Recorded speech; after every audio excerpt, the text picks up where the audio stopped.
Hello and welcome along to Mondo Chelloveck Movies. My name is John, and this video is going to be some pickups I've got recently from HMV. Now, before I go any further, I just want to give a massive shout out to Ken.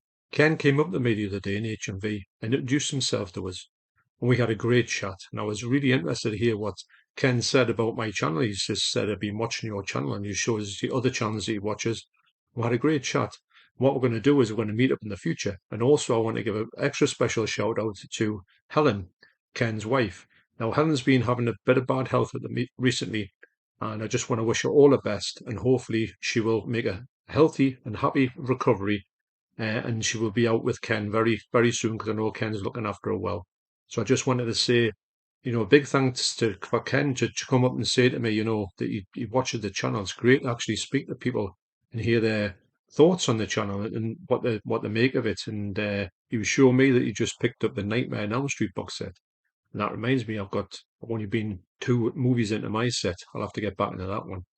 So, like I say, big thank you to Ken for introducing himself, and we plan to meet up actually and have a good chat over a cup of coffee. So, all the best, Ken, and all the best, Helen.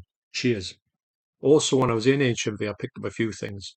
I was in there with Ryan, Let's Get Kicking Movies, link to his channel down below, and also Sam, who I'll leave a link down to his Instagram. Sam, Ryan, and myself went to Tyneside Cinema, and we had such a blast watching that. So what I'm going to do in a forthcoming video, I'm going to talk about when I went to go and see Assault on Precinct 13 and also The Thing, and I'll tell you my thoughts about seeing those two movies on the big screen. It's amazing actually to witness things like that. Also, the day after, I was at work and they were playing The Fog. That would have been the ultimate one to see for me because it's just such a great movie, which I have seen at the cinema on release. So expect that review coming soon. First, I picked up Caltiki, the Immortal Monster. Now, I watched it this morning. This is a really good movie. What you've got in here is you've got the shades of the Blob because this thing, this Caltiki, he is, well, I'm saying he, it's just a blob. This movie's got quite a lot of subjects rolled into one. It's got some adventure in it. It's got something to do with the Mayans. It's got space travel. It's got a lot of things. It's got this sort of blob thing, which looks actually the special effects are good on it, but you can tell that it's one of these ones that's got a really low budget. Although Mario Bava did all the special effects in here. There's a lot of models in here, which I don't mind. So the story concerns this group of explorers who go and they're looking for treasure. They find the treasure, but they also find Caltiki, this monster. So it's got a lot of stuff to it, actually. It's really nice. It's a 2K remaster and it looks really good. And obviously, it's a movie that is not credited to Mario Bava for actually directing, but I'm sure he directed some of it. But also, he's more important for the special effects in here and also the cinematography. So this movie does look spectacular. I consider this to be part of in Mario Bava's canon of movies. So highly recommended. Like I say, I just watched it this morning, had such a good time with it. So that's Caltiki, the Immortal Monster. Next this was the one that I went in, this is the one I went in for. I picked up The Legend of the Seven Golden Vampires, the Hammer movie. This is the last Dracula movie from Hammer in 1974. The only problem about this movie is that this bloke here is Dracula. He's supposed to be the Christopher Lee Dracula. And if Christopher Lee had just come back and just filmed this movie, it would have made a perfect ending to the Dracula saga. But sadly, he just didn't want to do it. He was probably away in Italy with Josh Franco. And this guy came over and done it. And he's a poor imitation of Dracula, unfortunately. Now, on here at the back, it's got literally no extras. But I was really happy to see on the extras, it's got a picture gallery. And I went through, it's got about 44 pictures.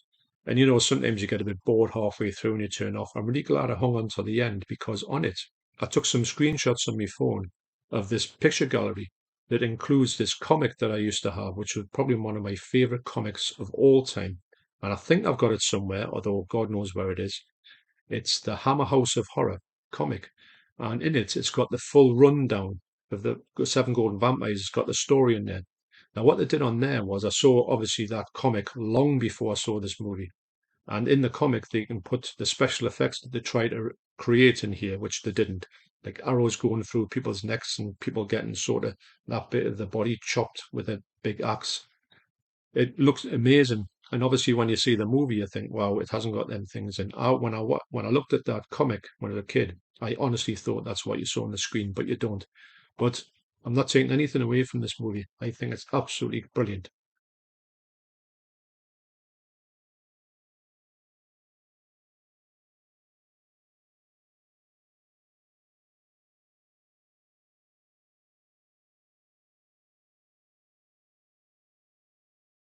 Also, this is the first time I've got a Signal 1 release. And what you can do on here, you can flip the art. So you can take off all the age ratings from the release, which is brilliant, I think. Now, I have already got this on DVD. That is one of the worst covers I have ever seen in my life. It is just so awful. This is a great cover, although it's nearly like the original cover, but they've put these faces on there, which I hadn't done. Wish I hadn't done. I wish I had the full original cover on there. But you know, it is what it is. So what I'm going to do is I'm going to show you the comparisons between these. Now, I always thought that this was a very low DVD, but on reflection, when I've watched it on my new telly, it looks pretty good actually. But this is a step up. So I put some screenshots on here, first from the DVD, second from the Blu-ray.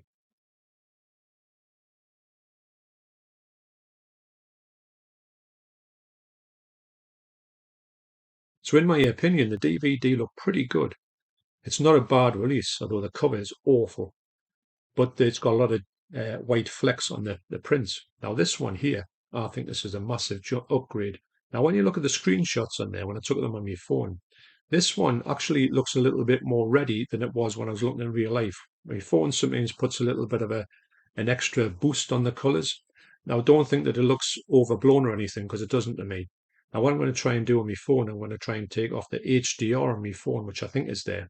I'm going to get rid of that, and hopefully it'll show a better representation of what it looks like in real life. But I've got to say, this film for me is one of the best Hammer films going.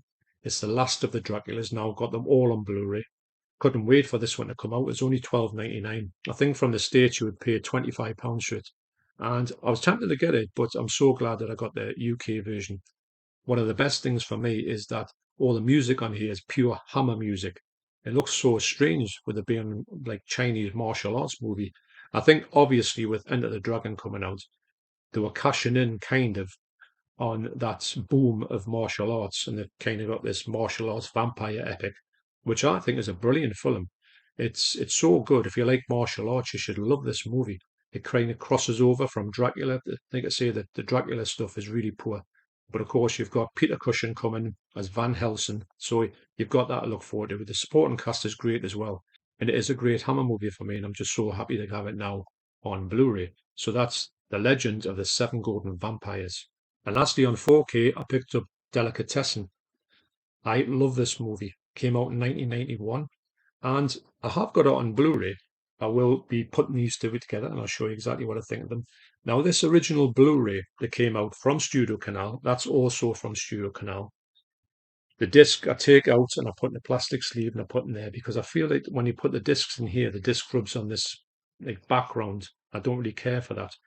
But it's not a bad release, and I remember though, the funny thing about this is that the grain was really heavy on it. It's always been a really heavy, grainy movie. It's got a really strange look to the movie. It's very well done. The costumes and the setting in here is second to none. It's amazing. It's by the same bloke who done, or the same guys who done City of the Lost Children, which looks equally spectacular. And they've got a way of making this like world from nowhere, and it's like a sort of imaginary world. Although it's a French film, it's in French language. This one is a two-channel stereo release. Now this one here is a 5.1 mix on here. It still is French, but it's a French movie with subtitles. That's just no problem. So what I did was I put this on, knowing that this was going to be a little bit grainy, and it is quite grainy. So when I put the 4K on, I was really apprehensive to say if this grain's heavy in here, it would be really heavy in here. And what it does say, it says on the start of it, it says that they've tidied it up, done a remaster on it, and they've harmonized the grain. Now that made me think DNR. But when you see the screenshots, you'll know that I don't think there's been any DNR in it. And if it has been, it might have been done to the more grainier scenes. Now the reason this movie seems to be grainy for me is because a lot of fog in this movie. It's got a really weird setting where it's just this house in the middle of nowhere. This one here, I put it on, you'll see this, the screenshot, you'll see this one, then you'll see the Blu-ray from this one, then the 4K.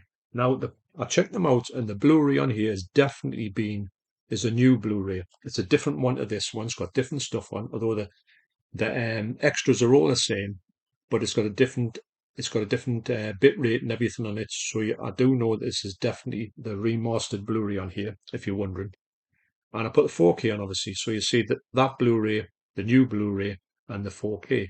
Now, on the screenshots, it doesn't look like there's too much difference, but for me, when I put this 4K on, it did really come to life. Obviously, the colours on the main star, HDR is the star, as we say, and it's very sharp. I was thinking it was going to look a bit kind of, because when you get this one where you've got the heavy fog on a movie, it seems to take down the picture quality or the sharpness for some reason. And it does in some scenes. It's not 100% perfect. But for me, this movie is literally perfect. It was $22.99. I was hoping for it to be $19.99, but it is what it is. So you get the 4K and you get the Blu-ray in there. And as you can see from the Blu-ray and the other one, it's a different Blu-ray as well. Like I say, they've definitely remastered this. If you're wondering if this is a brand new restoration on the Blu-ray, it is. And it's got this added track of 5.1, which sounds really nice because this movie is such a visual treat. It's just one of those ones where you put it on and you just get drawn into it by the look of the movie is part of the charm of it. It's a one that can kind of draw you in because you like looking at what you're looking at. And the story is so crazy. It's about this guy who is actually he's in probably all of the films to do with this director, one of the directors. I think he was in Alien 4 as well. And you know what? He's a kind of strange looking bloke. And in this movie, he plays a circus performer, and he goes to this house, which is a delicatessen at the bottom end, and it's run by this fella who actually sort of not a spoiler alert, but what he does is he like to chop people up and put them into the pies in the delicatessen. Now this fella goes into this boarding house and he's entertained everybody in this boarding house by doing sort of tricks and stuff like that. And there's loads of really good little things where there's a bit, for instance, where he's painting the ceiling, and what he's done is he's tied his braces to the wall, so he's able to stretch out the whole ceiling because his braces are holding him up, and he's on a ladder. Just stuff like that is just really entertaining and strange, which is really what I like. So for me, this movie is such a good and entertaining movie. Yes, it's a bit odd, but sometimes I'll just like odd movies, and this one really stood out from the crowd when it was released in '91, like I said. So I had this on, I taped it off the TV, I had it on VHS, I've had it on Blu-ray. I don't think, yes, I did have it on DVD. And this is by far the best it's looked.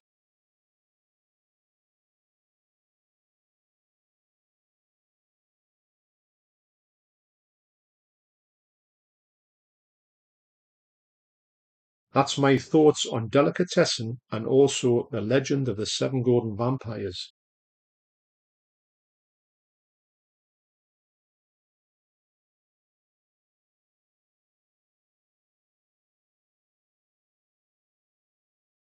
I do think that these are solid upgrades and they are absolutely brilliant films.